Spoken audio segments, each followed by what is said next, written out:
Siapa sih yang gak tahu Einstein? Teori yang paling terkenalnya yaitu gravitasi yang merupakan salah satu dari teori relativitasnya. Seperti apa sih teori relativitas Einstein?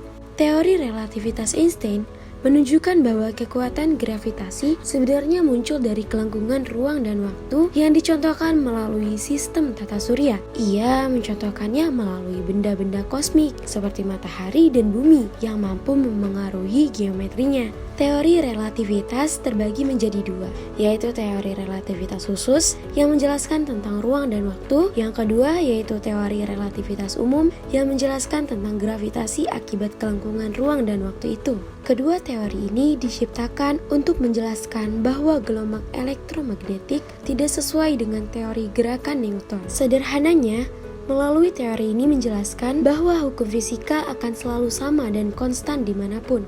Namun, sesuatu yang terjadi pada ruang dan waktulah yang membuatnya berbeda. Melalui pandangan yang berbeda akan menghasilkan ruang dan waktu kejadian secara berbeda pula. Semua hal tersebut sifatnya relatif.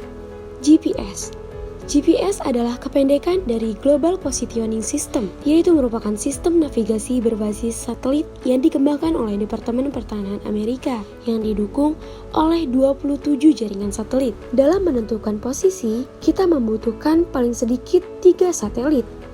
Semakin banyak satelit yang diperoleh, maka akurasi posisi kita akan semakin tinggi. Untuk mendapatkan sinyal tersebut, perangkat GPS harus berada di ruang terbuka. Dan jika berada di ruang tertutup, maka sinyal yang diperoleh akan semakin berkurang, sehingga akan sukar untuk menentukan posisi dengan tepat atau bahkan tidak dapat menentukan posisi. Jadi, apa sih keterkaitan GPS dengan teori relativitas? Kita mengenal GPS untuk menentukan lokasi berdasarkan sinyal yang dikirim konstelasi satelit GPS yang mengelilingi bumi.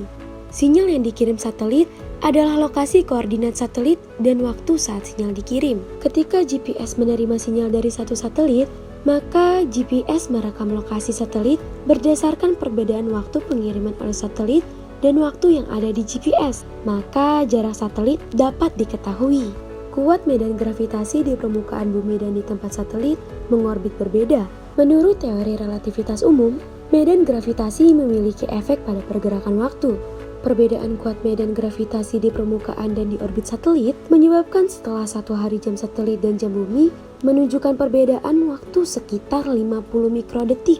Maka, setelah 1 hari, GPS memperlihatkan koordinat lokasi yang menyesatkan. Jadi, kesimpulannya, teori relativitas yang selama ini dianggap khayalan telah berperan penting dalam teknologi modern. Bayangkan dunia ini tanpa GPS. Apa yang terjadi dengan transportasi udara, darat, laut yang makin padat? Bayangkan juga jika perancangan GPS tanpa memperhitungkan relativitas. Tentunya perhitungan posisi akan salah dalam hitungan menit.